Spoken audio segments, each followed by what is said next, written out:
This weekend, NASCAR finally returns to the Brickyard 400 at the Indianapolis Motor Speedway Oval, and I am so excited to see the return of the Brickyard 400, baby. I can't wait. So it's been 4 years since the Brickyard 400 took place. It's been 5 years since we saw the NASCAR Xfinity Series race on the Indy Oval for the Indiana 250. And here's the thing, when it came to the announcement of NASCAR racing at the Indy Road Course 2020 for the Xfinity Series, I thought it was cool and they put on a good show. And then 2021, when both NASCAR series raced at the road course, I had some excitement, but at the same time, I was like, wait, but why can't we have the Brickyard 400 weekend also? Like, let them race at the road course and then the oval later on. Like, why can't we do that? And it unfortunately became a disaster and just didn't work out well, and it was too late after 2023.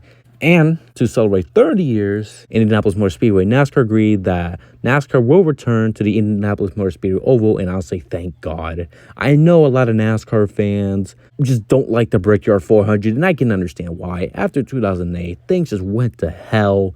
Less and less people showed up. The racing became more mediocre and all that. I know. But here's the thing, while a lot of NASCAR fans were against the Brickyard 400, I feel like I was in the minority that I was so supportive of the Brickyard 400. Like, I like the Brickyard 400. It's Indianapolis Motor Speedway. Like, it's Indy. Come on. This is Indianapolis Motor Speedway we're talking about. The Oval has a century of history, whether it's IndyCar or NASCAR. And to see them return, it means a lot. I'm so excited. But here's the thing. Although I'm excited of the return of the Brickyard 400, I'm keeping my expectations realistic.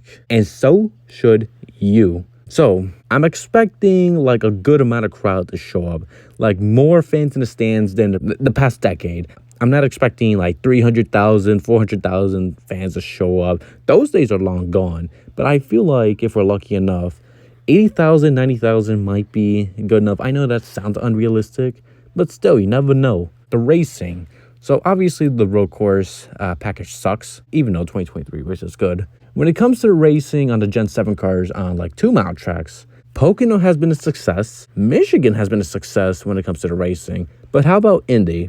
I'm honestly expecting Indy racing for the Gen 7s to be decent enough. I'm not expecting like, like Pocono related good racing. I'm expecting like, like decent amount, but better than the past two Brickyard 400s. All I can say is just expect realistic amount of crowd to show up. Obviously, I'm expecting like a crowd growth compared to the past decade and decent racing, but better racing the past two Brickyard 400s and all that. Because I think 2018 was a good race, but like honestly, best Brickyard 400 race in a while, but not like the same level like Pocono and Michigan. I know people are expecting a snoozer, but yeah, I think that's all I got. All I can say is just keep your expectations realistic. And as for TV ratings, I'm gonna guess that the ratings would be better than all the Brickyard road courses combined, the Brickyard 200 ratings combined, because obviously more people watch the Brickyard 400 than the Brickyard 200 Indy road course. In NASCAR Xfinity, unfortunately, from what I recall, NASCAR is bringing back restrictor plate racing for the Xfinity Series for the Indianapolis 250, and unfortunately, that's stupid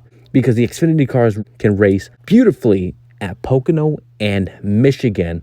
Let the cars be unrestricted because Xfinity has brought the best racing on the 2-mile tracks, and the fact that they're being restricted again is ridiculous. We're not in 2017, 2018, 2019 anymore. Those days should be over when it comes to plate racing on random ass 2-mile non-Daytona Talladega tracks. Stop restricting the cars. Let them race naturally. Unrestrict the cars and let them race naturally. I'm sure they will bring up a great show, way better than the last unrestricted race, which is 2016. So expect the Xfinity plate racing at Indianapolis to be not as good. Basically, kind of like 2019. I'm not sure. But just don't expect anything too exciting from the restricted plates because it's just a ridiculous gimmick. Let the cars be unrestricted. That's all I can say. So yeah, all I can say is just keep your expectation realistic when it comes to the racing, the attendance, TV ratings. Just be realistic. Don't have high expectations, because if you're gonna have high expectations of like crowd attendance, the racing and all that, you're just going to be disappointed, be mad, and cry for the road course to come back again. A lot of y'all cried for the oval to be gone, and y'all wanted the road course. Y'all got the road course, y'all cried about it, and y'all cried for the oval to come back, and here you are. But yeah, at the end of the day, just keep your expectations realistic. That's all I can say. Please, for the love of God, please keep your expectations realistic. So yeah, that's all I gotta say. Otherwise, I can't wait to see NASCAR return at the Indianapolis Oval.